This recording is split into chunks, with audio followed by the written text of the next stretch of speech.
para ano que vem, parece que o Hospital Santa Teresa já não deve mais atender pela prefeitura. Parece que é isso que tá... Vamos lá. Eu sempre costumo dizer, e as pessoas acham que eu estou exagerando, lá vem o Bernardo com seus liberalismos e suas responsabilidades fiscais, mas responsabilidade fiscal salva vidas, meu amigo. E eu vou dizer que esse é um caso clássico em que responsabilidade fiscal salva vidas. Em regra, estruturas públicas são muito mais custosas do que estruturas privadas. A lógica do lucro faz com que a estrutura privada seja mais eficiente do que a estrutura pública. A estrutura pública, ela é, pela própria lógica dela, muito burocratizada. E a burocracia da gestão pública gera um aumento de gastos e gera desperdício. Os próprios incentivos da lógica da verba pública são muito ruins. Eu vou dar um exemplo. Se você tem uma escola numa determinada localidade que não tá fornecendo bom serviço educacional, normalmente você cria uma pressão dentro daquela localidade que vai chegar no prefeito dizendo tem que aumentar a quantidade de dinheiro naquela escola para melhorar o serviço. Não! Se você cria o estímulo, tá?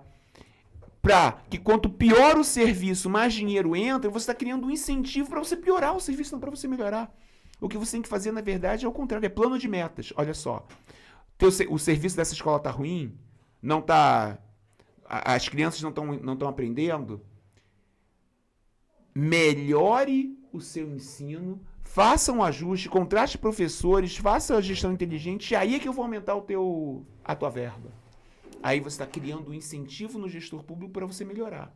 Se você virar para o seu gestor público e falar, não, se você piorar aí, vai ter pressão externa, e aí eu vou aumentar o seu dinheiro. O que você está fazendo? Incentivando o sujeito a piorar o serviço. Que aí ele vai ter mais dinheiro para gerir, ele vai querer gerir mais dinheiro. Esse é o problema que temos hoje em Petrópolis. A lógica da verba inerente à Prefeitura de Petrópolis está destruindo a Prefeitura de Petrópolis. Você tem que inverter isso. Você tem que fazer uma lógica de plano de metas. Se você melhorar os teus índices de eficiência na entrega do serviço público, aí eu vou te dar mais dinheiro para você administrar. Aí vai funcionar. E é o que a gente tem que fazer primeiro. Eu acho que tem que ser essa mesmo. E é o que a gente tem que fazer na saúde, na educação em todo lugar. Especificamente quanto à questão da saúde. Sempre vai ser mais barato você contratar o serviço do hospital privado, que já tem essa lógica de eficiência, do que você criar um hospital público com toda a administração, burocracia e servidor público que consegue faltar com muito mais facilidade e que tem licença, não sei o quê, do que do hospital privado. Então, quando você contrata o hospital privado, é mais barato e a entrega do serviço sai mais eficiente e melhor conta do que se você criar a estrutura pública. Por isso que eu sempre vou dizer, é muito melhor a gente manter o contrato com o Hospital Santa Teresa do que criar um hospital novo. Criar um hospital novo é um sorvedouro de dinheiro público e de corrupção. Vai gastar muito, né? Muito mais do que se você fizer um contrato com o Hospital Santa Teresa, com a SMH, com o Sanatório de Correios, etc. e tal.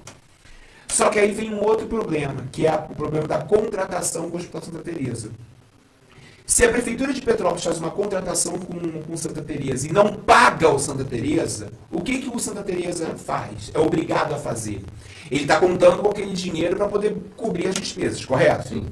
Então ele vai ter que ir ao mercado bancário, levantar o dinheiro necessário, pegar um empréstimo, literalmente, para cobrir o fluxo de caixa dele.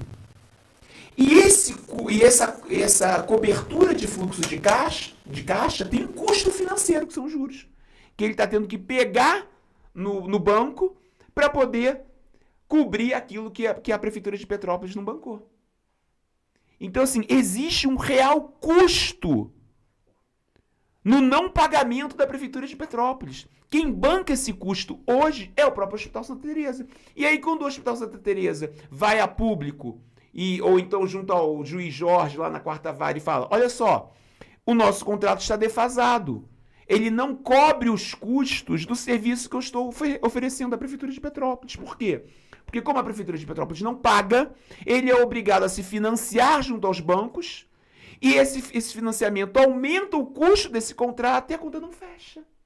A partir do momento em que há uma relação de confiança e de pagamento entre a Prefeitura de Petrópolis e o Hospital Santa Teresa, o hospital pode fazer um planejamento de longo prazo do custeio desses serviços, sabendo que como Petrópolis vai pagar, ele vai poder botar o preço baixinho, porque ele não vai precisar custear o seu fluxo de caixa com empréstimos bancários caros. Responsabilidade fiscal gera contratos com hospitais privados mais baratos. A diminuição desse custo gera o aumento de leitos. E aí o pobre passa a ter acesso ao hospital privado de qualidade, a preço módico, a preço barato.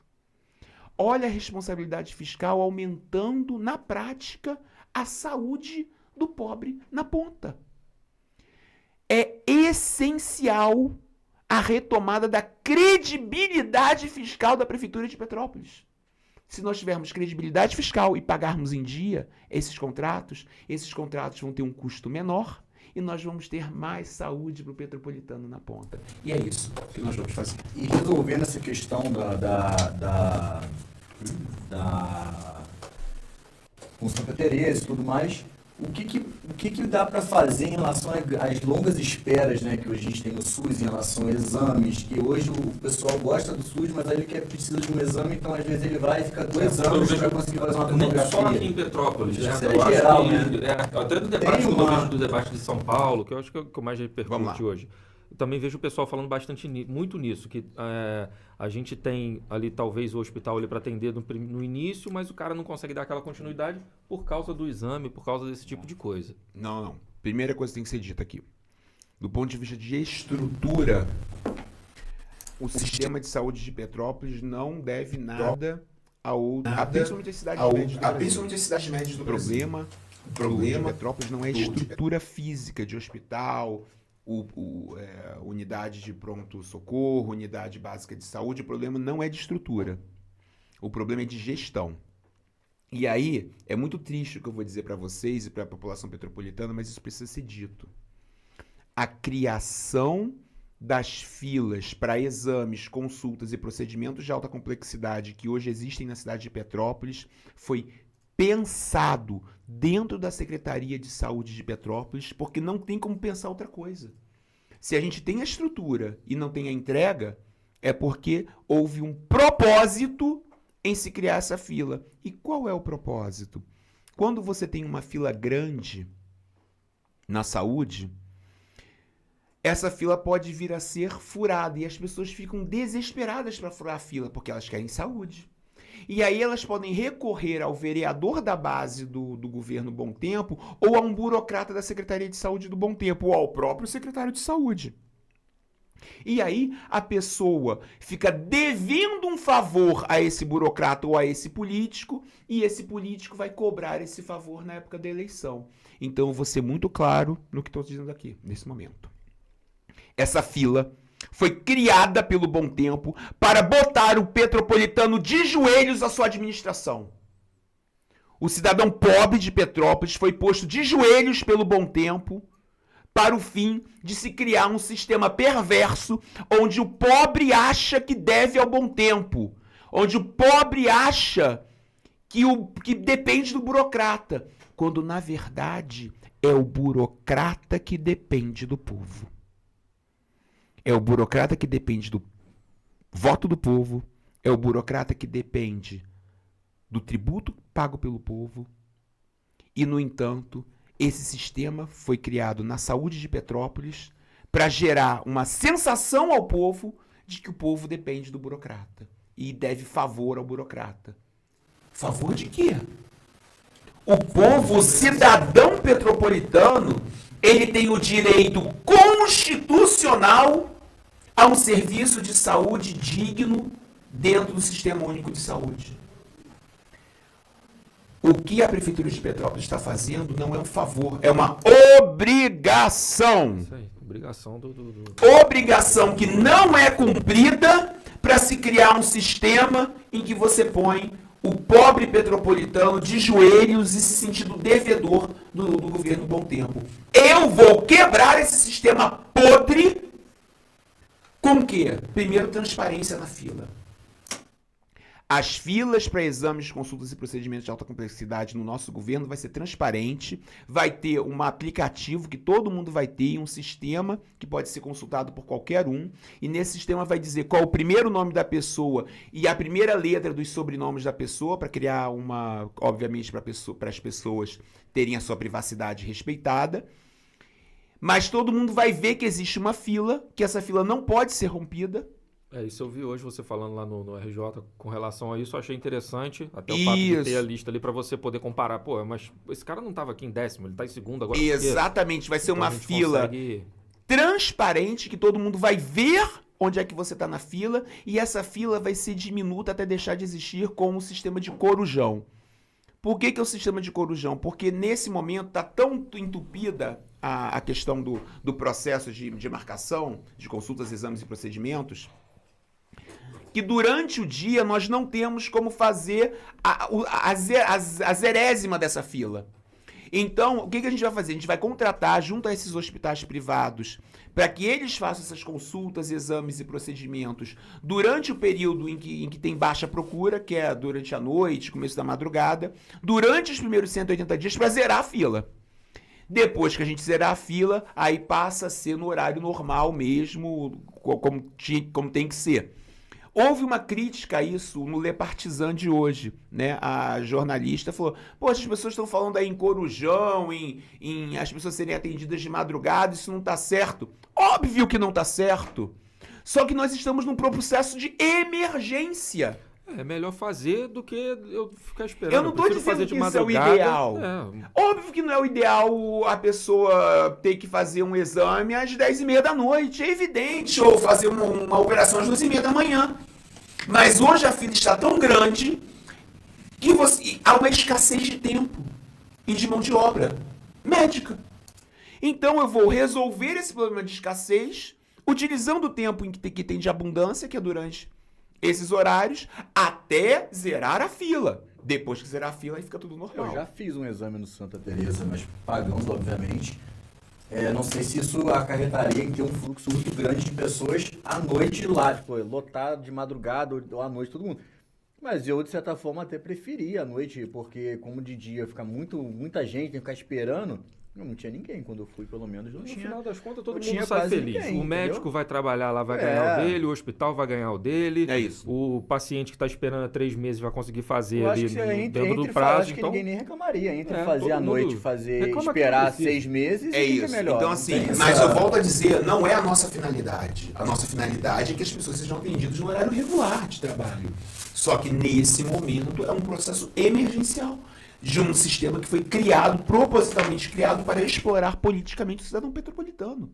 Nós vamos quebrar esse sistema com transparência, zerar no corujão e depois as pessoas com transparência vão entender como é que vai estar a fila e tal. E com uma inteligência envolvendo responsabilidade fiscal, novos contratos com essas entidades de saúde, de forma que haja um fluxo contínuo de pacientes sendo atendidos com toda a qualidade e eficiência que o cidadão mais humilde merece. Uma coisa importante tem que ser dita. Petrópolis hoje é uma espécie de centro de saúde de toda a região, ali pegando centro-sul, região serrana, e isso é um problema, virou um polo de cuidados de saúde. As prefeituras de toda a região estão mandando gente para cá, em vez deles cuidarem lá. Só que não mandam o imposto, só mandam o custo. É preciso que um prefeito de coragem enfrente esse sistema e crie um consórcio entre essas prefeituras. Que aí todo mundo sai ganhando, né? Para que cada um pague a sua justa parte no custeio desse sistema. Porque não faz nenhum sentido o cidadão petropolitano estar custeando a saúde do joseense, do arealense, do, sei lá, nem sei o gentílico do Paraíba, do sul paraibano, não sei, do Paraíba do Sul. Não faz sentido o petropolitano estar bancando o custeio de saúde dessas pessoas. O que não significa que nós não tenhamos que cuidar dessas pessoas. Isso aí. Só, por favor, participe do custeio. Ajuda a melhorar aqui também. Ajuda a melhorar aqui também. Eu recebo você. Eu quero receber o cidadão de Levi Gasparian. Mas eu quero que a prefeitura de Levi Gasparian também pague a sua justa parcela. Vai fazer isso com um atendimento, tipo, a pessoa vai ser atendida, vai ter o CPF da pessoa e meio que enviaria depois uma listagem mensal ou semestral de quem é metropolitano e proporcionalmente ele ajude a custear. Eu acho que vem até van de fora, né? Vem de van, vem na ambulância. Tanto para particular quanto para o privado, né? No caso aqui, já sabe o que está acontecendo hoje. É uma transferência de renda do metropolitano para prefeituras de outras cidades sem que o metropolitano tenha sequer conhecimento disso. E o metropolitano não vai, né? Para outra cidade. Não vai para outra cidade. Então isso está errado. Só que qual é o prefeito que primeiro entende isso? Porque, com todo respeito aos meus adversários políticos, eles, coitados, não tem nem entendem a problemática disso. Mas eu não vou entrar nesse detalhe agora. Eu quero dizer o seguinte, além de você entender o problema, você tem que ter coragem para enfrentar politicamente essas pessoas. Porque vai ter o deputado ligado ao prefeito de Paraíba do Sul, que vai chegar e vai falar que não pode botar o dinheiro. Tem que ter coragem política para enfrentar grandes desafios e os aliados desses prefeitos que têm seus esquemas na LERJ. Porque atualmente não tem como obrigar. A pessoa veio, foi atendida e... tem que atender. Tem que atender e não tem jeito, né? Uhum. A pessoa também não tá errada, né? Ela tá lá, ela tá ferrada, tá precisando de alguma coisa. A culpa... Eu não estou culpabilizando o paciente de Areal que vem a Petrópolis tentar se cuidar. Inclusive, é um instinto natural do ser humano buscar sua sobrevivência. Eu só não quero, e eu estou dizendo também que eu tenho, enquanto gestor público, caso venha a ser o prefeito de Petrópolis, eu tenho consciência da importância de cuidar de todo e qualquer concidadão brasileiro, que são meus compatriotas, pessoas que estão sob o manto, sob a mesma Constituição que eu e sob o mesmo manto verde e amarelo que o meu. Eu só quero que eles participem do custeio, para que isso não fique em encargo permanente do cidadão petropolitano, do meu imposto, eu como petropolitano pago. Não, é correto, eu acho correto. Não, tá certo, tá certo. Ou então que o prefeito de lá dê condições, porque até é longe, né, pro cara vir de lá pra cá, se ele tivesse uma condição melhor lá, talvez ele não teria necessidade de vir para cá, né? Eu só quero que eles participem na sua justa parte do custeio da saúde metropolitana. Eu acho que isso é justo com todos nós.